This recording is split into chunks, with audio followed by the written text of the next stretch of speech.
doing? Fine, thank you. So maybe in a, like Femi said, it will be meaningful for me to place a couple of further words as to my introduction. I have been working with Femi on the introduction session as well. That is how we met. And that is how he came up with the idea to introduce me as a mentor in this program that I'm very glad to take part of. So as to my background, I have 7 years of experience in building and developing and selling digital solutions, leveraging the power of technology.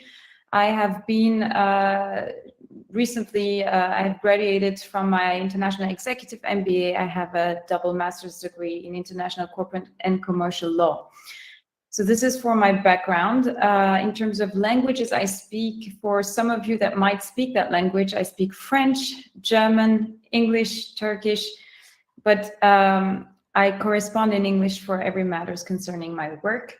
And today, I have decided to introduce my mentorship activities as with the topic of empowerment and leadership. Because from my own experience, unfortunately, we know leadership as we have seen them happening in businesses. We have seen leadership as we have seen it happening in governments, but we haven't yet understood what leadership means as to us individuals. The downside of this is, if we are able to understand what is leadership for us, we're also able to do something about it that will make it impactful for our own path. If we are not able to do that, then we are literally missing some steps that would help us, like stepping boards, to climb up the ladder of success and personal development. So this is why I chose that topic. Now I'm going to share my slides. Femi, just give a little check as to whether this works like you did before, please. Yes, you can share a slide. I am on it. Yes, okay. I bring it on. All right. All right, very good. All right, so let us start. So in this session that will last more or less 1.5 to 2 hours, I guess, given the exercises, what we will do is we will go through each slide, and some of them will have exercises on it.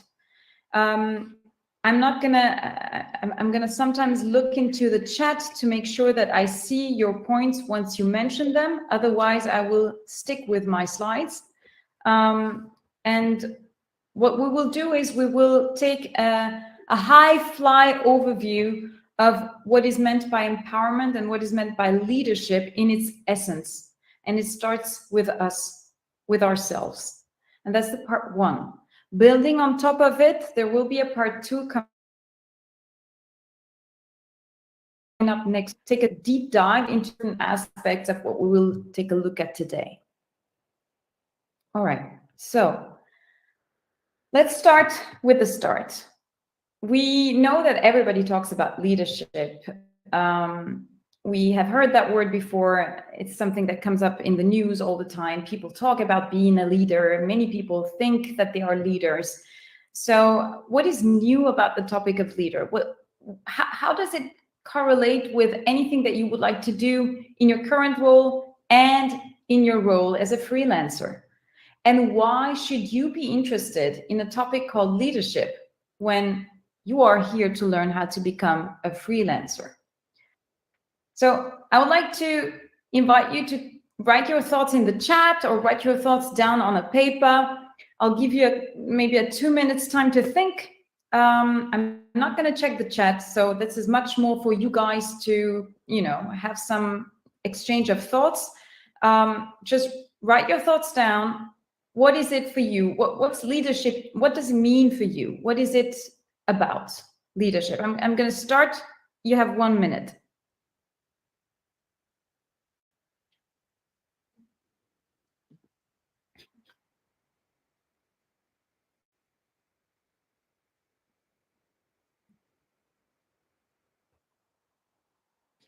Write your thoughts in the comment.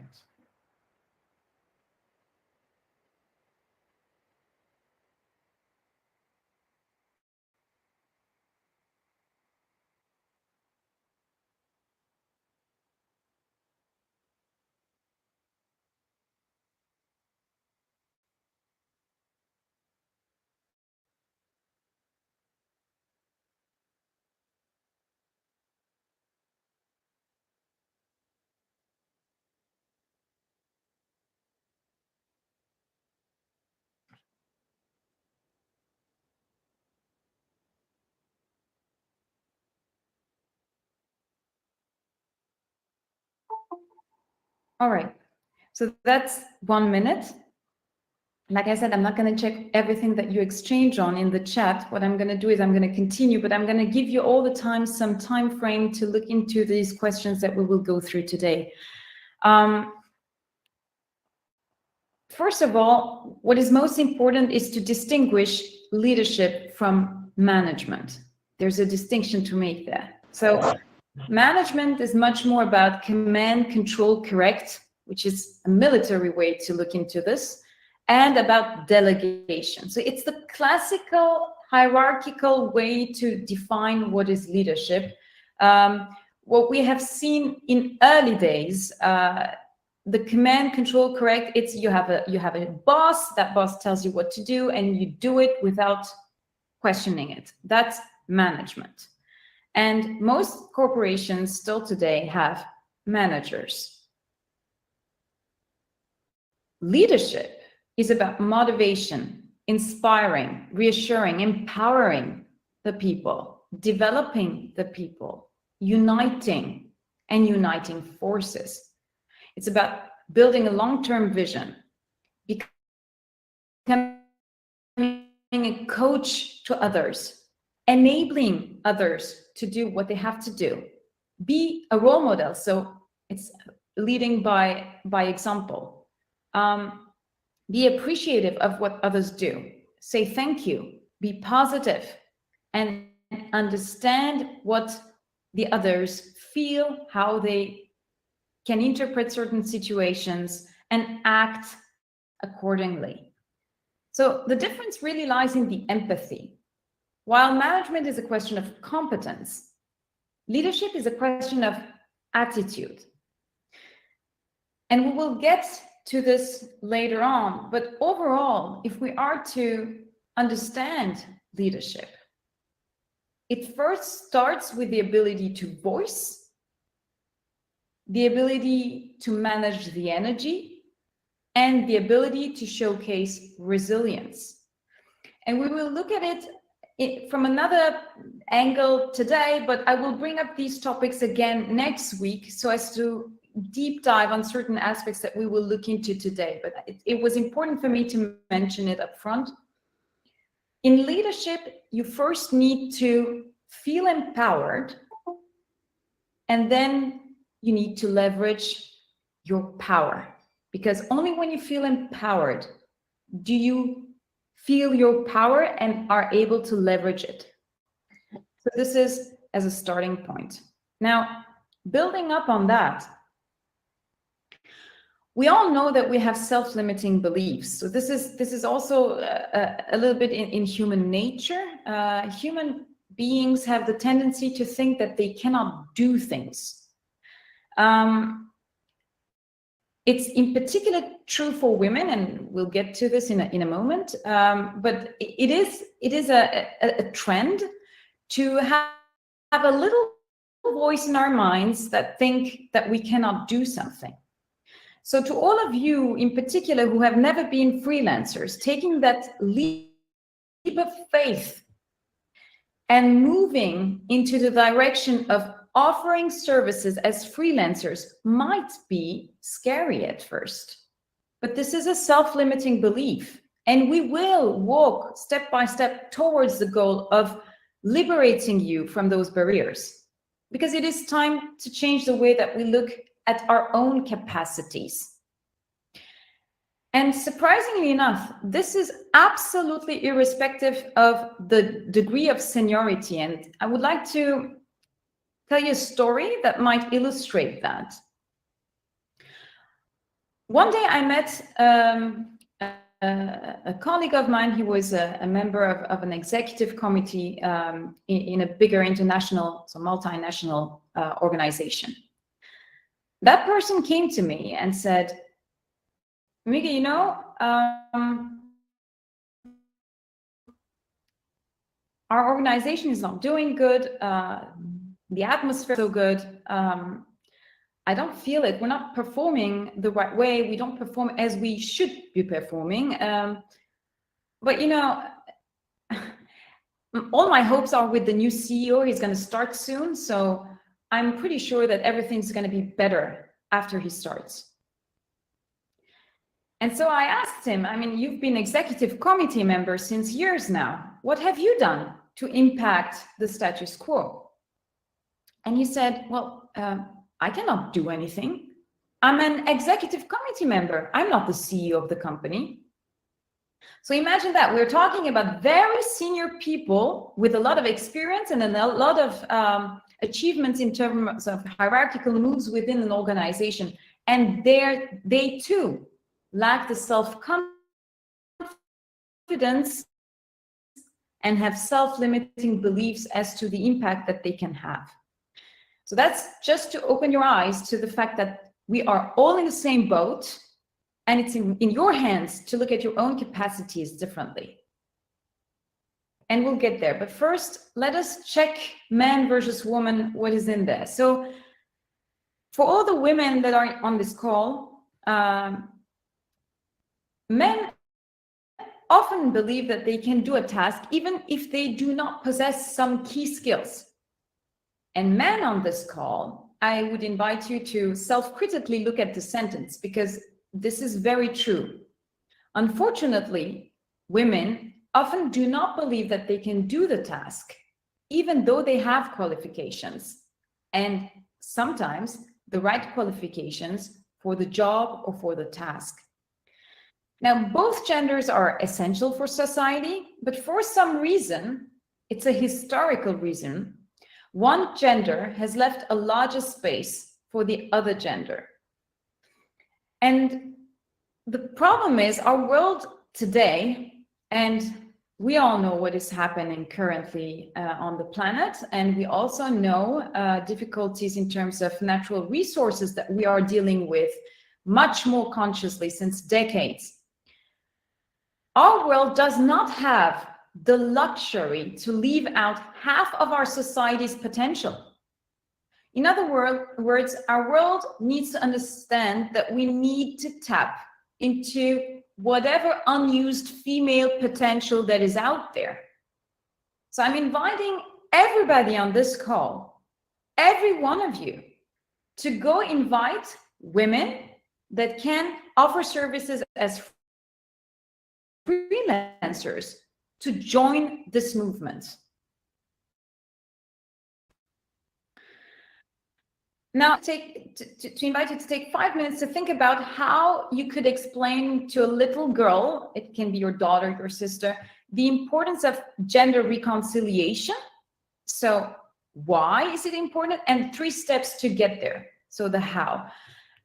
We can take 5 minutes, but I think 3 minutes would be enough. I'm going to time it for 3 minutes, and we can continue from there.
All right, let us get back. If we move on from here and we build on what we have been saying earlier, we see that in particular after the 2 years pandemic that we've been through, we're facing a very new world. This has been recently supplemented by diverse political forces that have been shifted as well. So we have to look at our world from a very different angle today. And it is a fact that we live in a world filled with volatility, uncertainty, a high degree of complexity and ambiguity. And in such a world, leaders have to abandon old styles of looking at their role, right? So we're talking right now in terms of leadership within communities and within organizations. So, and we need to focus on empowerment, collaboration, trust, and transparency. And we will see in a moment how this applies to you as freelancers or future. First, let us take one more step back and look at the different leadership styles. We have the authoritarian leadership.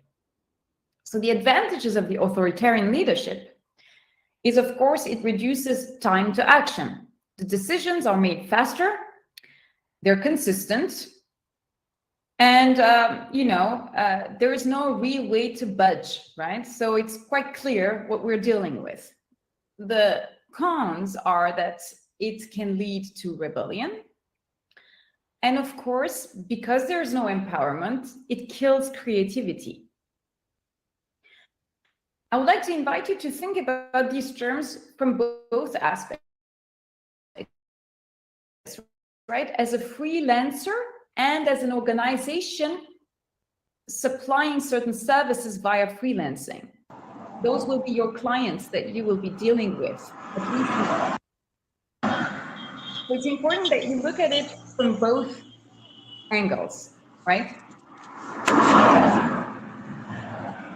Dear colleague with the mic on, so the next leadership style is the participative leadership style. So of course, if everybody can participate, well, that creates a strong team, strong bonds within the team. And if the team bonds well, you have a high degree of productivity. Now, the con is that the decision-making is time-consuming because until we get aligned within the team, it takes some time. And because the compromise needs to be found, well, sometimes you don't reach the optimal decision. You reach a compromised position, which might be of a poor quality. Now, delegation leadership, that's where innovation and creativity are highly valued because we delegate the power to create to others. That can be top down, but it can also be laterally, right? Delegation leadership can happen on a lateral level. We just give away the potential power for innovating, creating, or building. That creates, of course, a positive work environment because everybody feels empowered. It's within the whole concept that lies empowerment. Now, the disadvantage is that, well, it's not quite clear who does what sometimes, so that needs to be very well structured, and it's more difficult to adapt to change because if everybody feels empowered within a team, and we'll get to how the team affects you as freelancers or potential future freelancers, but if everybody feels empowered, well, then everybody wants to lead, and it's difficult to adapt to changing environments easily. As a next step, let's take a look at the transactional leadership. So the transactional leadership is, I give you this if you give me that. Now, that's easy to implement, easier than the two previous ones, less easy than the first one if you have the decision-making power. But it's easier to implement than number 2 and 3. And it enables to cut overall goals into small deliverables, right? You can project manage well. Now, the disadvantage is that you have less creativity in the whole process because you cut the process into small pieces as a leader.